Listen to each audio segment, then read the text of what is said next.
it how you love me electric, like you do.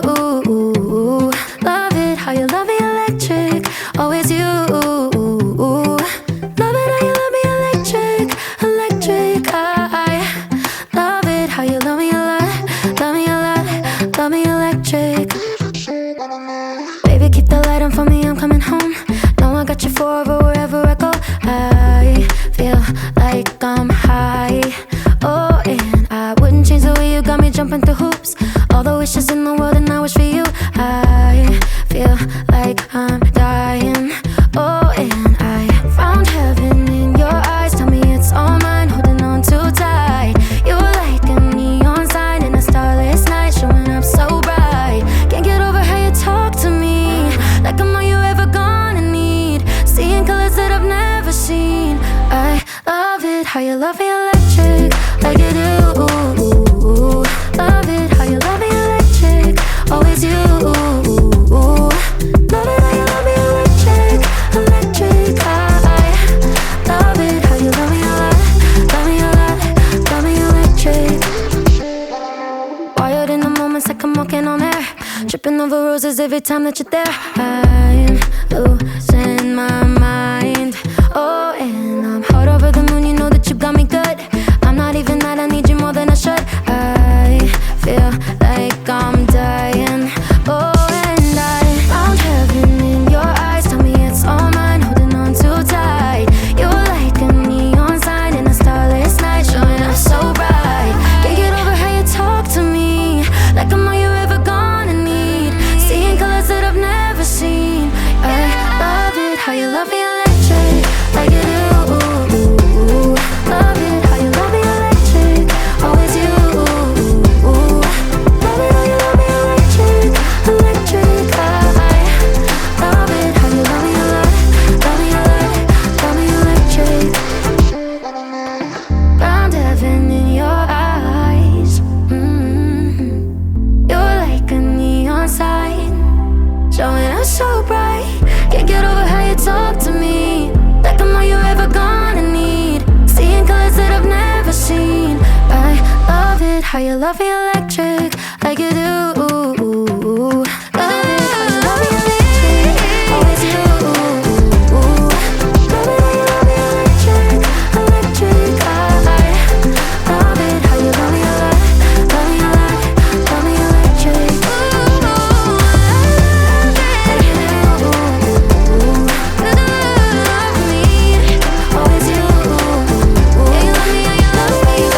Electric, electric. I love it how you love me a lot, love me a lot, love me electric. These heavy fly balls would spin too. The fly balls were also linked to a valve far below that controlled the flow of water hitting the turbine. Now, if the generator was spinning too fast, the fly balls would rise higher, closing the valve a little bit and slowing down the turbine. If things were spinning too slow, the balls would droop down a little, opening the valve and speeding up the turbine. Like I said, a clever machine. But it also took some fiddling to get the thing exactly in sync. The way you'd know if you were in sync was with the synchronoscope. The black needle is telling us if there is any difference between the electricity in the grid and what our generator is producing. When the needle stops rotating and holds steady near 12 o'clock, that's when you're in sync.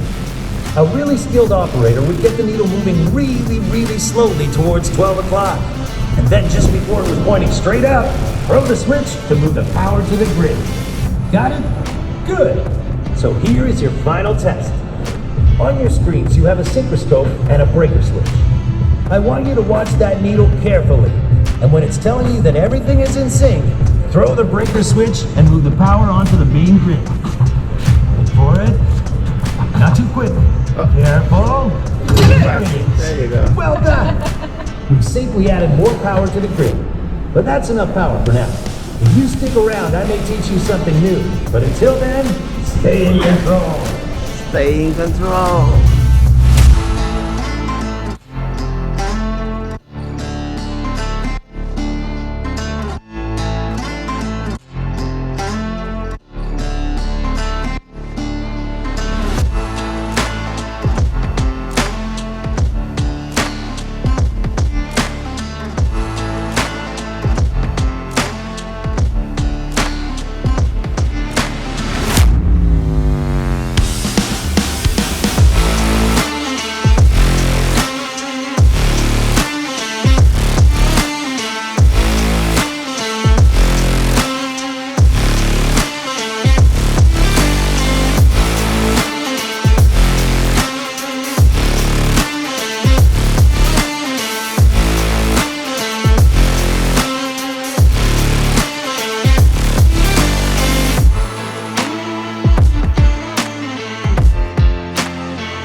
So, you want to take over control. I love your enthusiasm, but running a power station is something that takes years of experience and training. Take this control panel, for instance. Could you even begin to figure out what it does? Didn't think so. Then again, I didn't know much on my first day here either, so maybe you'll surprise me. If there's a control station still open, step up and take your place. Ready? First test. Who can tell me the most important part of a hydroelectric station? Do you think it's the generators?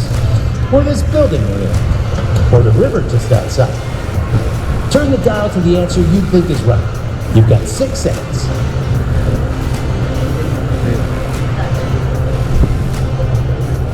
If you chose river, you've got the right idea. Everything we do inside this generating station is because of the power of the Niagara River.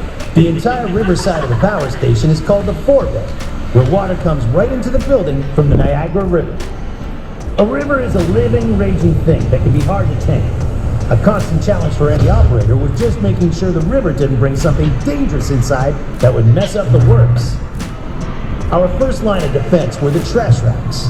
These heavy metal crates acted like sieves, letting the water through and stopping anything big from entering the station. But it was never that straightforward. For instance, there were times each year when river vegetation would cover the trash racks so badly that barely any water could get through into the penstocks. We'd have to raise the trash racks out of the way to let the weeds through, and just hope nothing bigger floated in. But there were bigger challenges too. This is Canada. It gets cold. And when it gets cold, the river can freeze. So here's a question for you. True or false? When the river froze in winter, the power station had to shut down until the ice thawed. What do you think? You've got 4 seconds to answer. False. Shutting down the power station would have been very costly, and we almost never let that happen. So ice was one of the biggest problems that we had to manage. First, ice could freeze to the trash racks and plug up everything. One of the hardest jobs was going down into the inner forebay on cold winter days to rake the ice away and get it moving into the sluice way. So yeah, ice was our enemy. Now, aside from ice and river plants, if something big, like a tree, got into one of the penstocks, it could really cause some damage. So, as a test for you, imagine this scenario. It's late fall, and the forecast is predicting an ice storm. We've raised the trash racks so they don't ice up. That night, the storm blows in, and it's real bad. Just upstream, some trees fall into the river. A big piece of timber gets into the forebay, and is jammed up in the mouth of penstock number 2.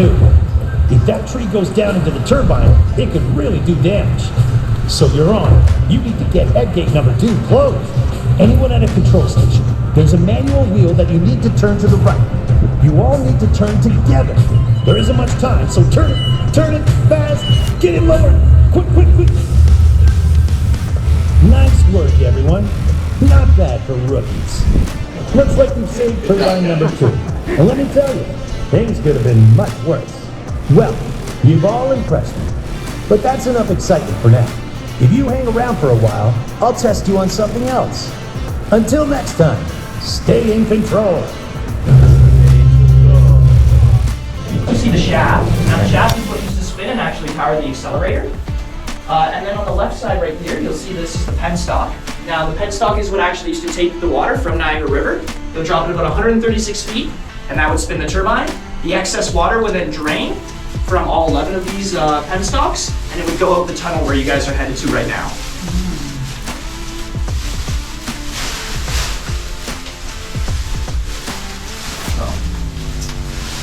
Still like working?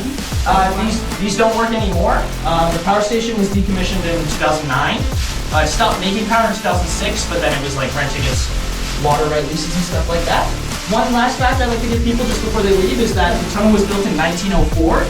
So just keep that in mind when you're walking down it, because it's in really good condition for the year it was built and how they built it. And we almost made no repairs to it, so you'll see how like good the condition is for the year it was built. It's almost 117 years old, so. Thank you. Go ahead, guys. Okay, here we go. Hello, let's put our poncho Hi, first. welcome to the tunnel here at the Niagara Falls Power Station. Just a reminder to stay your right at all times, even when you're coming back, because we have people coming in and out, so we want to control traffic like that. Jen told you that the walk is about a kilometer long, right? Yeah, so if you guys need any wheelchairs or anything, just let me know and I'll get that down to you. There are benches placed out in case you need them, but they're pretty sparse, so I would heavily rely on them. And there are places that you can read about the history of the tunnel. So enjoy your Thank you. Yeah.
before they paved it and everything. Well, it was There's all pictures brick. of it. Yep, that was all brick. The bottom, The the whole thing, all the way yes, around. it was all brick. Oh. How many layers of brick go back? 4 layers. 4 layers. Oh, Okay. oh wow. Yeah, 4 layers. Special concrete had to be used. Gosh, you know how many people that would take to bricklay? This whole thing. I know. Took Great. 4 years to build. Think about that. 4 years. Is it? This whole thing. was Well, put with how together. long the construction takes in They're still working on Toronto. 4 kilometers of 401 highway 12 years later. That's nothing. How many people, like, you know,